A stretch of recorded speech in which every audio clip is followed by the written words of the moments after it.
So hello everyone, happy Friday, and it's Friday the 13th, December the 13th. Scary. So this is the way to be. This is basic questions and answers about beginner beekeeping for backyard beekeepers in general, and this is episode number 43. If you have questions today, you can write them down in the comment section below this video, and please look in the video description to see what we're covering as far as topics go, so you won't be wasting your time if you're not interested in any of them. I'm glad you're here. Freezing cold outside, 29 degrees, ice and snow everywhere.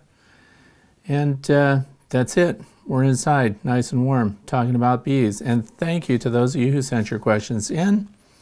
And let's get right into it. And this is really cool because one of the questions that I receive a lot, which shouldn't really matter, is what kind of coffee do you drink? I don't think it matters because that's so subjective. But if people really want to know, it gets better than that because somebody also asked, do coffee plants require bees to pollinate them? So, and then that folds over into something else which I'm going to tell you about. So coffee plants, first of all, do not require bees to pollinate, but the coffee growers that have the benefits of bees in close proximity, because some of the coffee plants are self-pollinating and some of them require other coffee plants nearby to cross-pollinate and so on. So this ties into another thing, but those who had bees visiting the coffee plants had larger fruit, better yields, and better quality coffee beans at the end. So then this comes into play because over the past week, one of my viewers contacted me and asked me if I would be interested in trying out his coffee, and it turns out he's a coffee roaster. So I thought about that and I thought, yeah, that'd be cool. I'd like to have some fresh roasted coffee. And so what did he do? He sent it to me. So that's also the tie-in, do bees need it? Well, coffee beans are hand-picked. Who knew? And what I like about this company, it's called Caffè Arrosto. So that's Italian for coffee roasted coffee. Anyway, what's cool here too is when I started looking into the plants and cultivation and different parts of the world where they're growing coffee, by the way, it's the number 2 traded commodity in the world. It's number 2 most traded commodity international after oil. Coffee's a big deal. So there's a pretty good guess that some of you are interested in where coffee comes from. But what I like about this is he sent me a coffee sampler, which was an overload. All these bags. I'm putting up a video here to show you all these samples that were mailed out. But when the FedEx guy got out of his truck, I could smell the coffee already. So, and I'd forgotten that this package was coming my way. So I asked him to send me this and said I would try it out. And of course, mention it on this video. But Tanzania fully washed Arabica coffee. And this is one of the lines of coffee that we're benefiting from the bees pollinating. And coffee growers have a hard time getting honeybees and native bee pollinators to visit their coffee plants. So it's an area that they're actually pushing into so they can get better certification for natural, organic, non-treated coffee plants. So it's twofold. I suppose if you get coffee, and this is from the Small Farm Co-op, earthy, robust, complex, washed Arabica coffee, and this comes from Washington, so Washington State. So it was good stuff. I've been tasting it, and I'm going to work my way through it. By the way, how fresh is it? This stuff was roasted on the 9th of December. It doesn't get better than that. Anyway, I'm going to put a link to that down below, and I want to thank him for sending that in. I have to say I got it for free, and I said I would mention it. There you go. It's great to have people out there who are actual coffee roasters and are going to be future beekeepers. So it's too bad he's not actually growing coffee plants somewhere and would have bees pollinating and yielding higher yields, better fruit, and better beans. So do coffee beans have to be pollinated by bees? No. But those who get pollinated by the bees are much better and the yields are higher. And they hand pick them because the fruits are ripening all at different times, so you can't just go through and completely pick all the beans off the plants at one time. So labor-intensive stuff.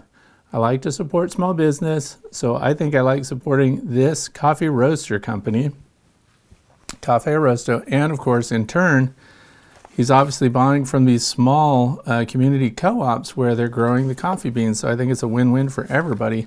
Who doesn't like coffee? So then we'll go to the next question. It's from Miko. Do you know what makes a beeswax, food grade beeswax, low temp rendering, high temp rendering? Does hard boiling cause quality issues? So here's the thing about beeswax. Where does it come from? Well, it comes from the bees. There are bees in the beehive that are workers that you'll see little shingles of wax platelets forming on their abdomen, and then they pull those off and they start to amend parts of wax that already exist in the hive, and they also can start fresh, and that's how they build honeycomb. So beeswax, just by nature, is made by bees and is already considered to be food grade. So that's not the worst part of it. It starts off that way, but could you ruin it? You absolutely could ruin your beeswax. I mean, most people, like I have a solar wax melter. I'm not a big renderer of beeswax. I do like to get chunk honey, so that's where it comes into play also, because chunk honey is honey still in the comb, capped by the bees and perfectly preserved, and then you have chunks of honey that you can actually eat. So the question about this is, is it food grade? Yeah, it comes that way automatically. Who should not be eating raw honey or beeswax? Children, 1 year and younger, and pregnant mothers should not. And that's it. Other than that, unless when you're eating raw honey, or you're going to draw a honeycomb out and you're going to carve that up and you're going to eat that direct, if you have pollen allergies, you might want to check in on that before you start eating a lot of it, because the pollen you could still have a reaction to, even though it's in suspension in raw honey. But the comb itself, composed of beeswax, hexagonal cells, can be eaten. And it's antibacterial. It has a lot of positive properties to it. You could do a search on Google and look up what the health benefits are of eating raw honey in the comb. And you find that people use it for skin treatments, cuts, sores. Its antibacterial properties help healing. People chew it. If you have a sore throat, little kids, when I was a kid, my mom used to cut out chunks of honey in the comb and you would chew it and your sore throat would be soothed. So even kids that were going to bed, for example, that had a cough, could get better soothing out of chewing up a chunk of comb honey than they could taking actual cough syrup, of course, depending on what the cough syrup is. But there's a lot of anecdotal stories out there and evidence about, people claiming that it helped them a lot. I can't personally say that it helps you a lot.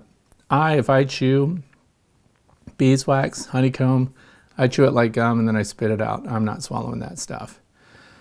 You do risk creating a digestive blockage if you're going to sit here and eat big chunks of beeswax and just keep chewing it thinking it's going to be beneficial for you, because cautionary tale, there's a lot of holistic websites that will tell you that it heals everything. So it's kind of like the pollen and the royal jelly and everything else that comes out of a hive. People just will eat it.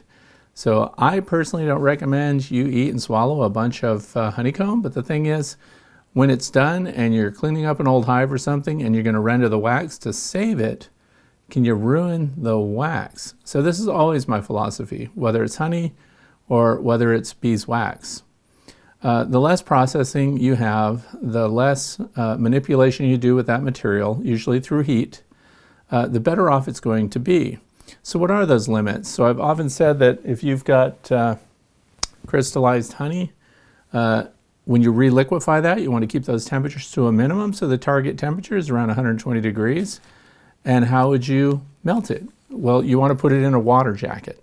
So you don't want your jar of honey to be in direct contact with the heat source, because then you have localized heating that could ruin it. So you want it to heat up evenly. It is no different than when you're going to melt down beeswax also. That's why even in the solar melter, I like to keep track of what the temperature is. What's the risk when you're rendering beeswax? You can actually heat it up to the point where it spontaneously combusts. So what's the target temperature? You've got a bunch of beeswax, you scraped it out of there, you're going to save it. We've already decided it's food grade, but can you spoil it? You sure can. So we want to keep that at 250 degrees or less, and the same principle applies. You want to put it in stainless steel or aluminum or something like that. Often when you see darker beeswax, kind of orangey, they might have actually heated that in a copper pot. Or sometimes people put it in cast iron and then it can take on some of the coloration of the oxidation that's already in there.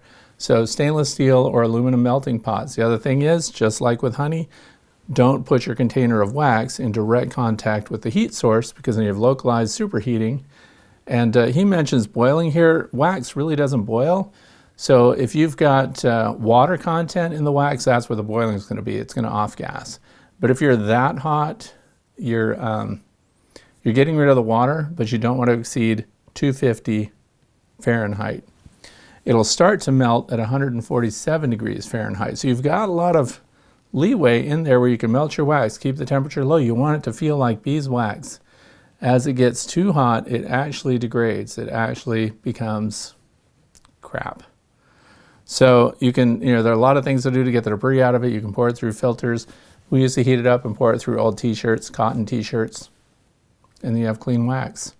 So the less processing, just like raw honey, the better it is.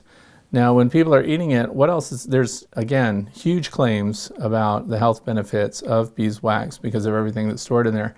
Remember that beeswax also serves to absorb contaminants inside the hive. So when beeswax samples have been sent off for testing, they find that there are a lot of agricultural chemicals in those honeycombs.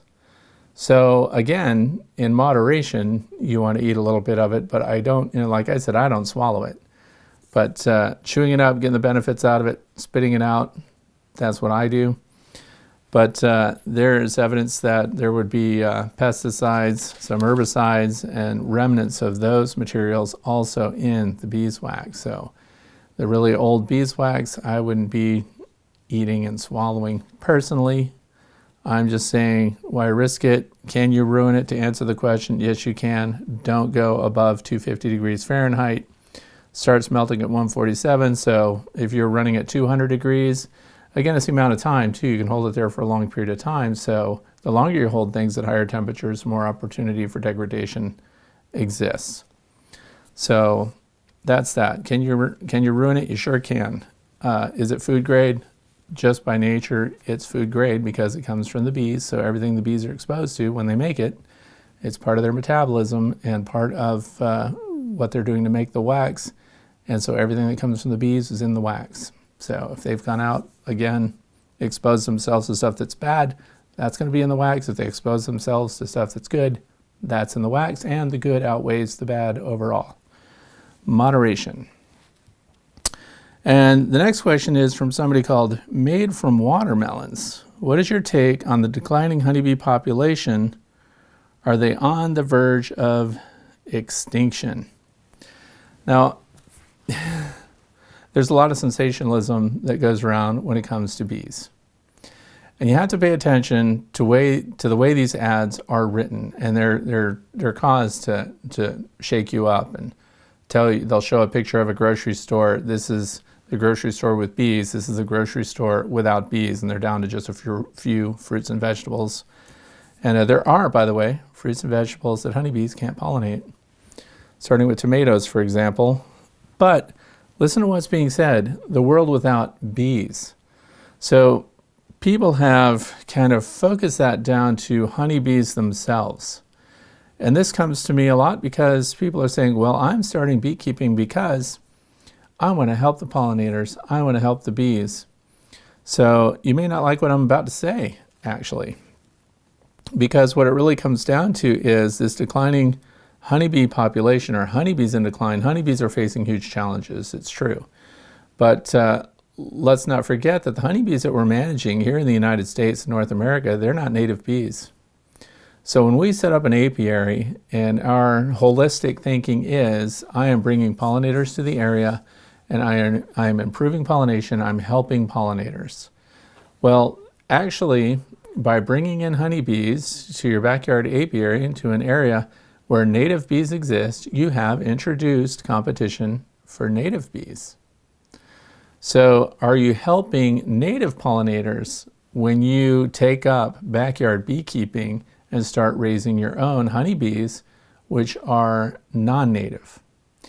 You're technically, by that practice alone, by owning honeybees, you're not improving the well-being of pollinators in general. But I'm going to go around to the other side of that and say that once people start keeping honeybees in their backyard and they just have a couple of hives, they are becoming more aware of the environment, more aware of what they're doing with their green space, and then they're more likely to plant things that are relevant and helpful to pollinators. They start moving away from pesticide use, they start moving away from herbicide use, and then they again improve the environment. So by bringing in your own honeybees, Italians, Saskatraz bees, bee weaver, whatever you have, you've technically introduced competition for native pollinators. But the benefit of you being there and being interested in all of that is that hopefully you're planting resources to support that. You're spreading the word to the neighbors around you not to use pesticides and herbicides and try to get them to plant pollinator-friendly plants, and hopefully we spread out that way, because that's the key. The scary thing of saying if all bees died in 3 years, mankind would die also, that's flatly a lie. I'm sorry. I like bees. I like keeping bees, but I also can't endorse the lies that jump out at everybody, because once people figure it out and realize, well, that was a lie, the honeybees weren't saving us. Bees, 20,000 species of bees are saving us. So it's pollinators, and bees aren't the only pollinators. There's pollinating mammals, there's pollinating butterflies and things like that. So if all the pollinators were gone, is what it should say, is when we would really kind of cave in on ourselves. But the honeybee itself is competition for native pollinators. But the benefit is that you're going to improve your area for your bees, which likewise improves it for all other pollinators. That's why when I go out and I show people videos of bees pollinating plants and the plants that I've put in place for that, I show all the other pollinators as well. We show look at all the solitary bees. So we have the bee houses with the little tubes, and we like to see the orchard bees, the mason bees. We like to see all of those native bee populations also increase. So we're moving them all forward together. But the act of buying honeybees, housing honeybees, keeping honeybees in your backyard is not improving life for native pollinators. So that's just the way it is. So the declining honeybee population has to do with honeybee management and agricultural practices overall. If you've got a food dearth, this is stuff that's widely covered. If you watch the show called More Than Honey, or the Disappearance of the Bees, The Silence of the Bees, all of these documentaries do a great job of showing that our agricultural practices and our attitudes as people towards our green spaces is what's detrimental to all pollinators, not just the bees. So when we have agricultural situations where they don't have these beautiful hedgerows of rough, wild flower areas, flowering trees, flowering wildflowers, ditches full of plants that feed the environment instead of spraying it brown and dead with herbicides, which is what a lot of people, because that's the cheapest way to do it, they just kill off all the undergrowth. When I see where I live, north of us, there are a lot of vineyards. And you can see very distinctively the different management practices in those vineyards. Some of them you see all the undergrowth still present with the grapevines. Row after row, hundreds of acres. And then you'll go to the next vineyard and you'll see all the grass underneath the grapevines is completely dead. So those are very contrasting practices in agriculture. One of those benefits pollinators. The other one does not, even though as you get to the end of the season and if the grapes are ripe and they're splitting and things like that, the bees do go after some of that grape juice. But for pollinators, the practice of having your crop in harmony with other non-agriculturally beneficial plants, then those flowering plants support pollinators, including honeybees. So the more we can get into a diversified environment where we're growing our crops, but we're also leaving, the principle is, one person I was listening to said, we need an acre out of 25 that is dedicated to let it grow rough, let you have some weeds and flowering, wildflowers and things like that, that would be enough to sustain native pollinators. And so my argument is that if you're sustaining those, you're also sustaining the honeybee, that all of these things go together. They're not standalones where you can just improve things for the honeybee while not improving things for other pollinators. So that's the beauty of being a beekeeper, that improves the environment, and everything they touch and everyone that can hear your voice should hear from you that, hey, why is your yard completely green? That's a desert. For the pollinators, for all the insects that would depend on that. What's wrong with clover? What's wrong with dandelions? What's wrong with letting those things grow in your neighborhood? Well, the neighborhood standards may require that you not have weeds. Well, now it's time to change those standards, because we need to provide resources for pollinators everywhere, not just in agriculture, but in your urban environments, permaculture, things like that. Less maintenance, less mowing. By the way, mowing weeds is easier on your lawnmower than mowing grass. Just saying. So that's really the problem. But the honeybee population is not a standalone thing that's in decline. I think a lot of that is we put so much focus on the honeybees that we try so hard to medicate every single thing that could be wrong with them. And instead of taking a holistic approach with what aren't we providing for them, bees that are getting their nutrition from the environment are way ahead of the bees that are getting their nutrition from your bucket of feed, from your synthetic proteins, and your imitation resources that you use trying to boost a colony, when really the healthiest thing for them would come from the environment. So spend that money on the environment instead of just your bees. That's my philosophy. But of course they have Varroa destructor. Of course they have other ailments that are impacting the bees. So the lines of bees that you work with, we need to support the breeders that are working with lines of bees that don't require medication and treatment. That's my philosophy. That's why I try to focus on lines of bees that will do well with minimal interaction on the part of the beekeeper, because I don't want to have to medicate. And it's, this year I did oxalic acid vaporization. So for 10 years I didn't, but there was an obvious improvement when I used it. So it's environment, it's our management of the bees, it's the type of bees that we're using. I vote for using survivor line bees, if you can. Saskatraz bees are on their way. Bee weaver bees are doing really well. So those are my two right now.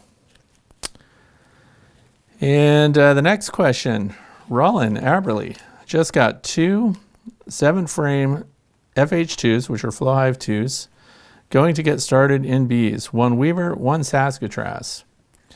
And so they're buying in the weaver and Saskatraz queens, although Saskatraz, they'll mail packages to you. It says, will requeen, only local package bees are Italian. Do I wait for the packages, then kill the queens, then wait a few days for the other queens to arrive? I don't like that method. If you're buying packaged bees with a queen, and then you're going to get the bees in, you're going to put them in a hive, and you're going to get them started, then the plan here is to fly in the queens that they want, kill the queens that you have, and install the new queens 3 days later when they've gone queenless. I don't think that's necessary. Here's the thing. If you're getting your bees from a place that will ship you packages, and they say, we only have Italian queens, call that place and find out if they will send you a queenless package. So you have a local resource for worker bees, and we have, if you're getting Saskatraz will ship a package anywhere in the United States through Mann Lake. So you can get those. But when it comes to the bee weavers, they do not ship packages, and they do not ship nukes all over the United States, but they will ship a queen. So I would suggest contacting your source for the local packaged bees. Synchronize that with, usually when you place your queen orders, they're priority mail, they're shipped right out to you. You order those on a Friday or a Saturday, and they're here Monday or Tuesday. So you want your packaged bees to arrive on Friday or Saturday. And then by the time your queen comes in, you install them all together, just as you would as if that queen came with that package.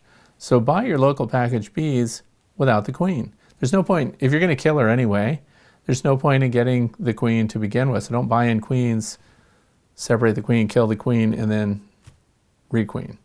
Now you would do that if you had a hive, a colony of bees, and you had a queen that was misbehaving, your hive is hot or whatever they're doing, or she's not doing what she needs to do, then yes, order in the new one and remove that queen and install the new one that way. But that's because you had her, she didn't do what she needed to do. But why buy in healthy Italian queens just to kill them and replace them? Try to buy in just the packaged bees without a queen.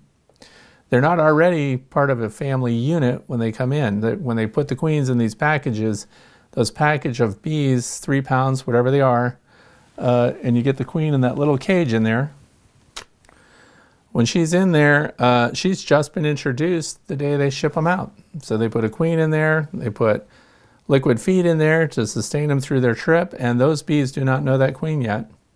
So they're going to get acquainted with her, which is why you have a candy plug in here so that you can have the time for them to get used to her pheromone, and they will want to feed her because she's a fertile mated queen. So just buy in the packaged bees and then fly in your queen. That's what I would do. So that's it. Kill the queens in wait. No reason to kill the queens. Just buy the package. I'll bet they'll sell you just a package of bees. Why wouldn't they? Next one is Josephine Hammersley. I'm finally getting to become an apiarist this coming year and am considering flow frames. How do you safely tilt them? So here's the thing. When you get a flow hive, that's a flow hive 2 right back there. It's got legs on it so you can tilt them backwards. But what if you bought, here's the other thing I'll show you too. When you get regular flow hive bottoms, they're already tilted as well. But what if you started with a standard Langstroth hive? Then you would just have the flat bottom board, and then you put your brood box on there, and then you buy in a Flow Super that you sit on top of that. Now that normally would tilt towards the landing board, so rain and snow and everything else just flows off of it and away from the hive. So when it comes time to get your honey out of your flow hive, your flow frames, you have to tilt it back 2 degrees. So what do you do for that? It's very simple, and it's safe to do. You want to, first of all, when you're tipping your hive and stuff, if you don't bump or bang the hive and stuff, they have no idea what you're doing. Also, the nature of the flow frames is that you're going to drain the honey out of the back, and you don't pull it apart during your honey removal, so the bees are still going about their business. So I use these bottle jacks. These things are so inexpensive. This one is rated for 4 tons. So yeah, that's going to lift a beehive just fine. And what I do is I put this, here's the front end of your beehive. I put the landing board under it. I put a 4x4 over the top of it, run this up the center, and then I just really slowly jack it up. So then once I jack up this until I get the tilt that I need, then I just lock it, and there's this little turn tab right here that of course you turn to the right when you jack it up. And then when you're done extracting the honey, I just turn this counterclockwise until I just barely start to see movement. And then I just let it go down on its own over a period of a half an hour or so. So then by the time you've finished, the return to its normal position is so slow and steady. Again, there's no bumping or jamming or knocking on the hive. And then eventually you'll just see it drop away from the bottom of the landing board, and then you just take this bottle jack out. And I think these things are like $20. They're dirt. I don't even know how they make them so cheap, but I have like 6 of them. So you can be doing that on several hives at once. But again, if you have a flow hive base, you don't need it. They're already tilted. But if you have standard Langstroth boxes and a standard landing board and you want to tilt it up, I use bottle jacks. It's very simple. I put this on a piece of flagstone, and if it needs to be closer to the bottom of your hive, depending on how high you are off the ground. When you're using flow hives, you do want them well off the ground just because it's convenient when it comes time to take the honey off. You have to have a space behind it. You know, if you're sitting right on the ground, it's harder. I like to have them up a little bit. And if you've watched my other videos, the skunks get after them too, so you want your landing boards up nice and high. But that's how I tilt it with bottle jacks. And then once you're done, again, you just loosen it a little bit and let it go down really slow on its own. No disruption to the bees, and they don't even know anything is going on. They don't care. So that's Josephine's answer. Sean Michael, have you had any experience using 4.9 millimeter foundation instead of 5.4 millimeter? Would smaller bees be more resistant to the varroa mite? So this is not really a beginner beekeeping question. So because we're talking to backyard beekeepers here, we're talking about the very basics. But you'll hear about small cell foundation. So I just want you to kind of know what that's about. Some companies that make foundation, we know that drone foundation is large, and that's for the drones. And we know that smaller foundation, this is the Acorn Foundation. These are not considered small cell foundation. These are standard. What is small cell? So he says right here, 4.9 millimeter to 5.4. So anything under 5 millimeter would be considered small cell foundation. And then the bees draw this out. Well, one of the advantages that people market these for is this, again, is not small cell. This would be under the large cell standard foundation. But more bees on the brood frame per frame, so higher productivity because of that. The reason small cell comes up is because people have tried to say that small cell foundation results in smaller bees and results in fewer varroa. How would that even work? Well, the thinking, of course, is that if you had a smaller cell, like these 4.9 millimeter, and by that, that's the size of one cell across to the opposite wall of the cell, 4.9 millimeters, the developing bee, they also talk about honeybee regression, which means that through generations, beekeepers have developed and worked with larger and larger worker bees because they get more resources, they bring in more honey, they're stronger flyers, and they do a lot of things better than smaller bees. So when they talk about regressing your bees to the smaller cell, you have to install small cell foundation long enough to get the bees to start producing smaller bees in the cell, and that's because they're so restricted in the cell. How does that work to kill Varroa destructor mites? Well, we know that before a cell is capped, when you have developing larvae and they're just before they're going to pupate, which is when they are completely capped over and they do their cocoon, the Varroa mite zips in there, the male Varroa mite zips in there, the female zips in there, and they're going to mate and reproduce in the bottom of that cell. And then it's cocooned over and they're in there developing their young. Now here's what happens. In theory, that smaller cell, the abdomen of that developing bee larvae, would compress so hard against the bottom of that cell that it would take up the available space and reduce the space that's available for those mites to reproduce and grow. So that's one philosophy. Now here's something, this is an area that a lot of beekeepers will not tackle or respond to because you have a divided group of experts. If you're brand new in beekeeping, there's nothing more frustrating than to show up at a bee meeting and have two experienced, widely respected beekeepers have completely opposing viewpoints on something fundamental in beekeeping. Now, this is advanced, so I'm only explaining it here so that you'll be aware when you hear about it. Small cell foundation, use it to kill mites. But then you'll have science-based programs that have done controlled studies that have said not only do small cells not work to kill or reduce Varroa numbers, but in some cases actually showed an increase in Varroa. But then you'll have other holistic beekeepers, widely respected, saying that it absolutely works, all their friends have done it, they've done it, but then they often lack scientific controls for their studies, so that leaves room for the people who are doing scientific evaluations to challenge what the claims are. So all the way back to 2009, university studies were done that did not prove that small cell foundation would help in naturally defeating or reducing Varroa numbers. So those that had scientific controls on their applications of those different, and then of course they had to have standard size and then the small cell size and everything side by side to show how that was working. You have people like, I respect, of course, the biologist, Dr. Tom Seeley from Cornell. He says that flat does not work.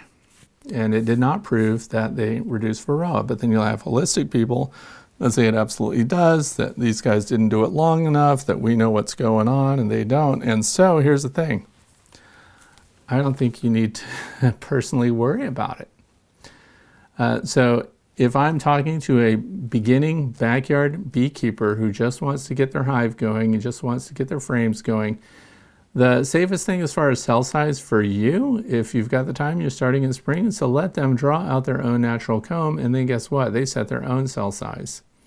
You didn't force them into a regressive state. You didn't have to put them in small cells that are fully drawn out. Randy Oliver tried to do studies on this exact same thing, and he came out inconclusive. So he got right on the fence there and said, it might not. There's evidence that it could be working, but there's other evidence that it may not be working, and there are just too many variables. The bee line that you're working with, maybe they were naturally varroa resistant as compared to another bee line. Maybe others more quickly regressed and reduced their size through multiple hatchings through the year there.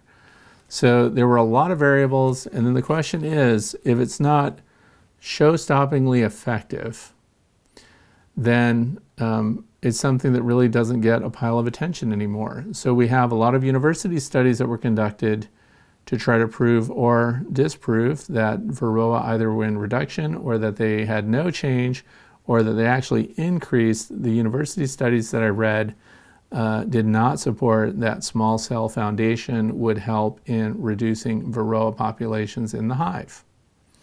So, and then those that are into production, of course, are going to be pushing for the larger bees anyway, and they don't want to push them into a regression where you have a smaller bee that's less capable. So one thing they do agree upon is that the largest cells for the drones, so when the bees are allowed to grow their drones, and those that are removing drones on time before they hatch, and using that to reduce varroa numbers, that has some impact. So if you're looking at cell size for a method for managing varroa destructor, I personally would not push you into getting and working with smaller bees that can still develop in smaller cells, super cramped, in the hopes that they can handle varroa. I recommend you work with bees that are handling varroa regardless of the cell size, like the bee weaver bees, and they are biting the feet off of the varroa. Early this year, I showed macro, micro photos of the condition of the varroa that were found on the bottom boards of the Saskatraz, or not Saskatraz, the bee weaver bees, and they were chewed up pretty good. Saskatraz bees have some ability, but they're not quite there yet. And so if you're looking for treatment-free bees, go more after the bee lines than trying to get into the nitty-gritty of the cell structure. My favorite preformed frames, of course, are the acorn frames, and those are considered large cell. So now I did bees untreated for 10 years and did not get into the small cell game, but I did follow with bees that were naturally varroa resistant, hygienic bees. And I think that was the reason for the success, but they were not productive on a scale that somebody could go into commercial work. So if you're a backyard beekeeper, you're just trying to keep your bees healthy and happy. If you're a commercial beekeeper, you're trying to really get them out there. So I think that comes in us investing in bee lines that are showing successful traits regardless of cell size that they're using. But so the question about, would smaller bees be more resistant to the varroa mite? Almost across the board, the university studies prove that that does not work and is not the case. But then the holistic side of beekeeping, there are almost as many people that will say that it does work for them. But they really need scientific papers published to show the controls and to show how they arrived at that decision, rather than just getting everybody's opinion about how it worked for them and trying things out. We need really firm documentation. So there's that. And you could go to a website called theapiarist.org, theapiarist.org, if you really want to read, see the references, see what the studies are, see who claims for and see who claims against. And the University of Florida Department of Ag said it did not work. University of Georgia Department of Entomology said it did not work, and on it goes. So it's one of those areas where people are going to disagree, but my personal suggestion for someone starting out with bees is not to worry about small cell foundation as a method, but rather start off with the best lines of bees that you can that are coping regardless of the cell size. So that's an acorn frame cell size are 5.2s, so they're considered, they're too large, they're not small cell. That's it for today. I know it's short, so if you're looking for questions answered, please write them down in the video comment section. I want to thank you for watching today. I also want to say that coming up, we're going to do a live chat, if my internet's fast enough, Sunday afternoon. So this coming Sunday, those who have been waiting for live chat, thank you to those of you who answered the survey that I posted to see what day of the week people would like, and did they like hybridized live chats and the real question and answer series like this. They wanted them separate, so that's what we're doing. And I also want to say that the pictures underneath this video that are going, and you see coffee cups and shirts and things like that, those are drawings that I do. So that's just not another marketing company running ads under my videos. Those are actually my designs. And yesterday morning I drew up another one, and this is going to be on shirts and coffee cups and stuff, and the company's called Teespring. So this is kind of a recap of my year. I did this with pen and ink, and this is a standard Bee Smart design hive stand. Then you've got a flat bottom board here, the landing board on the front, and the little entrance reducer here. Then right above that, we've got the slatted racks that we started using this year. Then you've got your brood box where all the bees are hatched and all the brood action is going on. Then you've got your honey super above that. Then above that, you've got your feeder shim, even with the little entrance dial on the front, and then a telescoping cover with a sheet metal lid on top of that. And then we've got this hive visor that we started using this year. So this is, it doesn't show up underneath yet because I just did it yesterday, but if you click on the Teespring listing, you can go to the store and see everything. But this is on coffee cups and t-shirts, and of course I drew many little bees flying around doing what they do, and it's signed right here by me at the bottom.